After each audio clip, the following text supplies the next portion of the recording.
The Tri-County lodging tax has still been being collected while the TCLA appealed the Supreme Court's decision to disband the Tri-County Lodging Association and say the lodging tax was unconstitutional.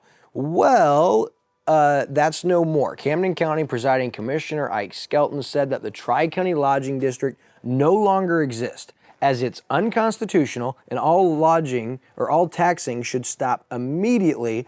And this was said at last Thursday's commission meeting in Camden County. And they also said the county is now working to make sure that the lodging tax that was collected during the Supreme Court's deciding time to go back to the businesses who actually paid it, and then those businesses will be responsible for getting it back to the people that foot that lodging tax to begin with. So this is super complicated. Yeah, I don't know how they're going to know who to give that money back to. Sure, and so I reached out to the commission to kind of get a little more information and find out.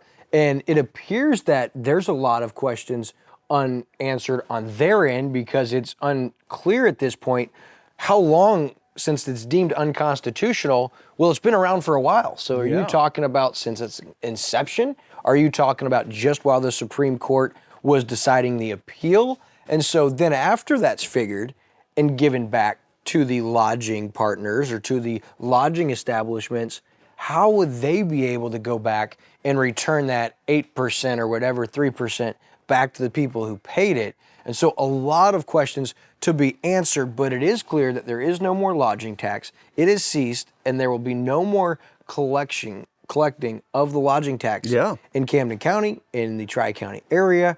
And so questions will be answered as far as what happens to that organization, what happens to the building that's shared with the Lake of the Ozarks CVB. And I mean, just so many things that we'll wait to find out. And one of the things, Chris, I know there's been some controversy on this, and there's people that are happy about this, there's some people that are upset about this, but either way that you look at this, the Lake of the Ozarks will lose funding from the state of Missouri through the Missouri Division of Tourism matching grant to market and promote the Lake of the Ozarks across the country. So we're talking like billboards in Chicago and Quincy, Illinois, Kansas City, St. Louis, through the Kansas City Chiefs, through the St. Louis Cardinals. And so that's a big amount of finances that used to come down through this area to promote and market the Lake of the Ozarks across the country, especially the Midwest, that now is going to go away and I would think have to be replaced, or efforts to replace that would have to be enacted. And so I'm not so sure that it was under Jim DeVincent's leadership set up properly. And I think there was a lot of things that people didn't like.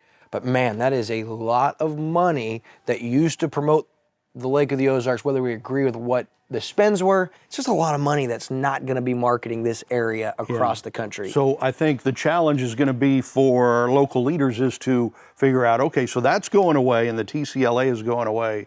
Whether, they did a good job or a bad job, that's, a whole different story. But if we still want to promote Lake of the Ozarks widely, how are we going to do that? So it's going to be people like Jeff Vernetti, the new state representative, if he gets voted in the general election, that he's going to have to sit down with community leaders, with people like Lake TV and go, okay, so how do we promote the Lake of the Ozarks continually to, keep that inflow of vacationers and stuff here? It's going to take some leadership, it's going to take some wisdom, but it's not going to be a hard thing to do if people come together and do it. Lake of the Ozarks had some great business people, and there's a ton of money here. So there's no reason why we can't figure out how to continue to do that.